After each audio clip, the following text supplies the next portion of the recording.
Assalamualaikum warahmatullahi wabarakatuh. Selamat pagi anak-anak. Bagaimana kabar kalian hari ini? Setelah kalian libur selama 1 minggu. Nah, hari ini kita memulai pembelajaran lagi ya. Jumpa lagi dengan Bulia di pelajaran IPA. Nah, hari ini kita akan belajar tentang sistem organisasi. Nah, tujuan dari pembelajaran kita hari ini yaitu nanti diharapkan setelah selesai pembelajaran tentang bab sistem organisasi kehidupan, anak-anak dapat menjelaskan konsep tingkatan sistem organisasi kehidupan. Kemudian dapat menjelaskan pengertian sel, menjelaskan sel prokariotik dan eukariotik, kemudian menyebutkan organel-organel penyusun sel, kemudian menjelaskan fungsi organel-organel sel, mengidentifikasi perbedaan sel hewan dan juga sel tumbuhan, dan yang terakhir adalah menjelaskan pengertian jaringan. Nah, sekarang Ibu punya analogi begini. Apakah di kelasmu ada struktur organisasi kelas? Apakah kamu terlibat dalam organisasi tersebut? Ternyata jika diperhatikan, kamu merupakan bagian dari kelas. Nah, kelas kamu juga merupakan bagian dari kelas 7. Sedangkan kelas 7 merupakan bagian dari SMP atau MTS. Nah, jika ditelusuri lebih jauh, ternyata sekolah kamu adalah bagian dari sekolah-sekolah yang ada di kecamatan dan seterusnya. Artinya, kamu sebagai peserta didik merupakan unit terkecil dari organisasi sekolah di kecamatan. Nah, setelah memahami bacaan di atas, sekarang anak-anak coba perhatikan tubuhmu.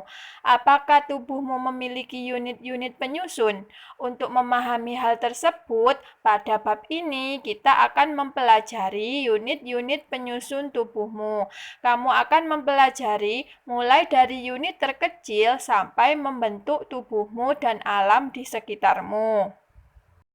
Yang pertama yang akan kita bahas yaitu sel. Nah, anak-anak, sel merupakan unit struktural dan fungsional kehidupan. Sel berada di tingkatan struktural terendah yang mampu menjalankan semua fungsi kehidupan. Nah, terdapat dua jenis sel yang secara struktural berbeda, yaitu yang pertama ada sel eukariotik dan yang kedua adalah sel prokariotik. Nah, organisme yang mempunyai sel prokariotik itu contohnya adalah monera atau bakteri dan ganggang biru.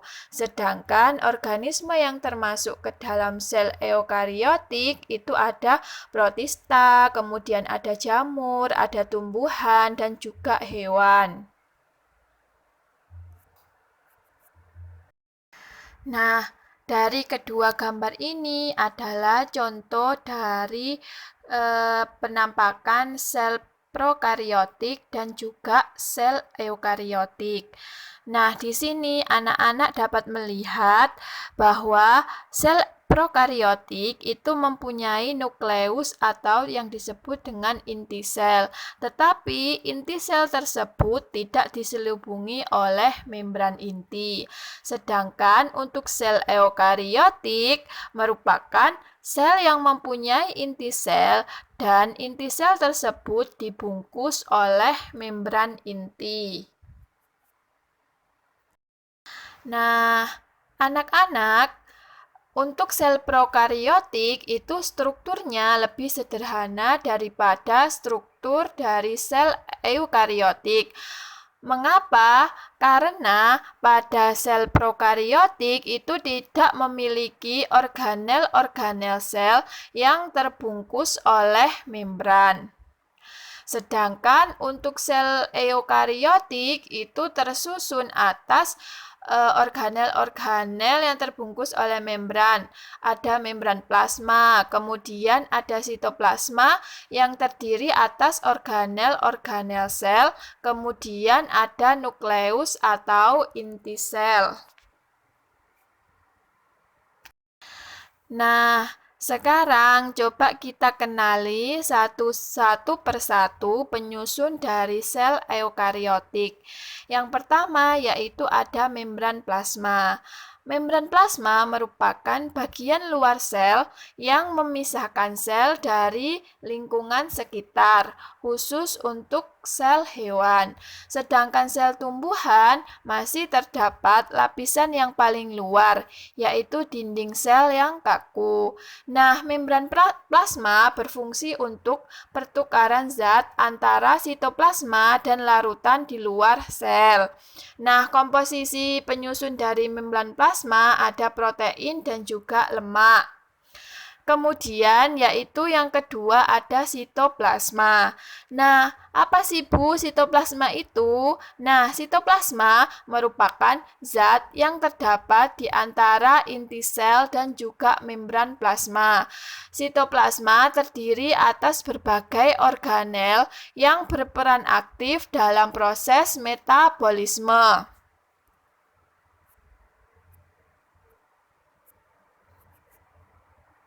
Nah, contoh organel yang ada di sitoplasma itu ada retikulum endoplasma, kemudian ada badan Golgi, ada lisosom, ada mitokondria, dan juga kloroplas. Nah, yang ketiga yaitu adalah inti sel atau yang disebut dengan nukleus.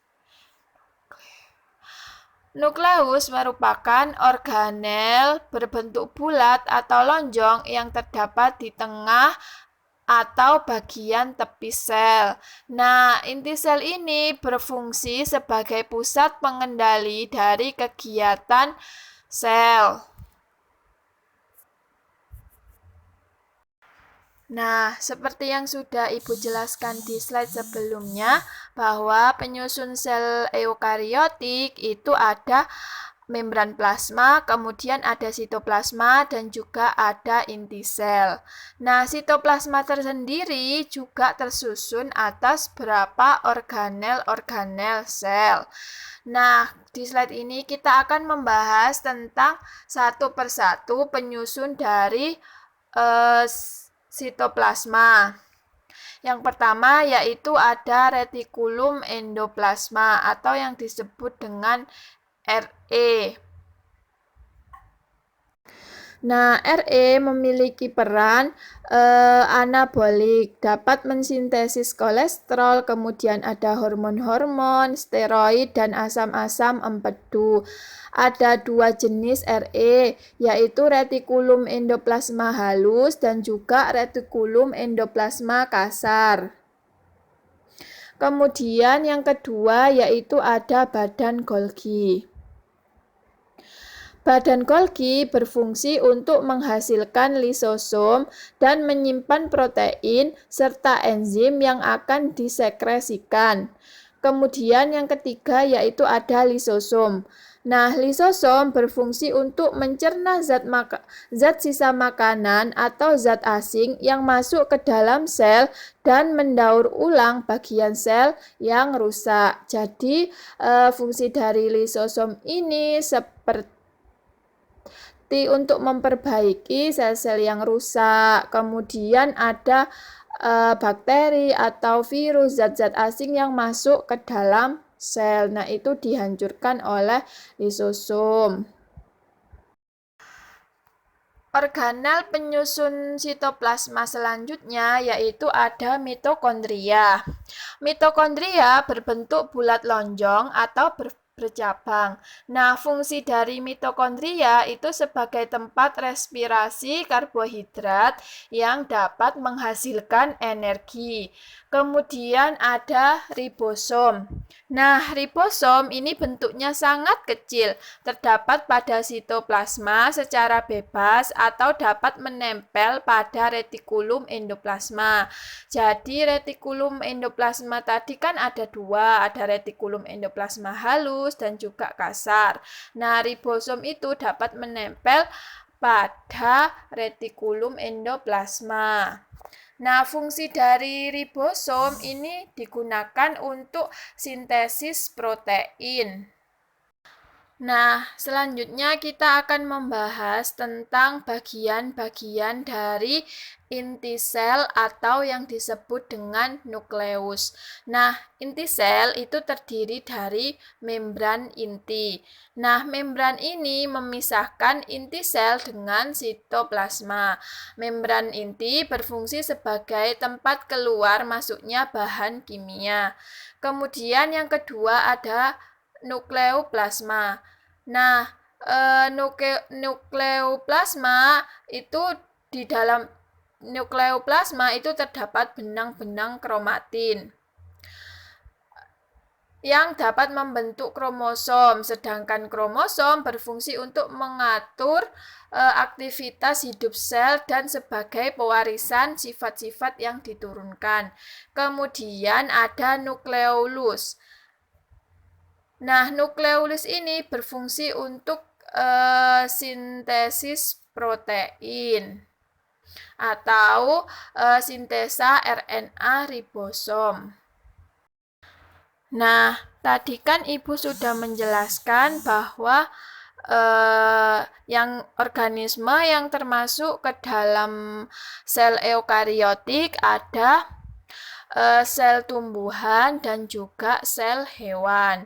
Nah, di sini anak-anak bisa melihat antara sel hewan dan juga sel tumbuhan. Jadi yang berbentuk seperti segi 5 itu adalah sel tumbuhan, sedangkan yang berbentuk bulat itu adalah sel hewan. Nah, di situ anak-anak bisa melihat organel-organel penyusun dari sel tumbuhan dan juga sel hewan yang termasuk ke dalam jenis sel eukariotik. Nah, di situ anak-anak bisa melihat organel-organel penyusunnya pada sel hewan dan juga pada sel tumbuhan. Nah, perbedaan dari sel hewan dan juga sel tumbuhan.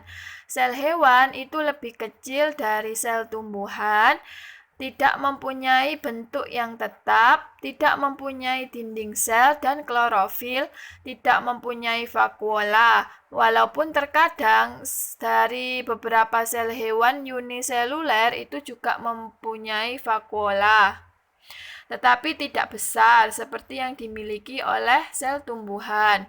Sedangkan untuk sel tumbuhan itu lebih besar daripada sel hewan.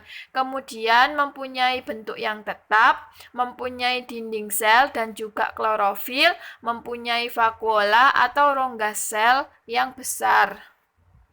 Nah, anak-anak, di akhir pembelajaran ini kita dapat menyimpulkan bahwa pembelajaran hari ini kita belajar tentang sistem organisasi kehidupan, di mana sel sebagai unit terkecil dan struktural itu menjalankan semua fungsi kehidupan.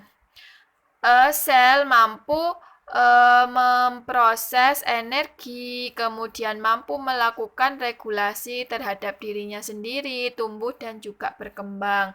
Nah, jenis sel ada 2, ada sel prokariotik dan juga sel eukariotik.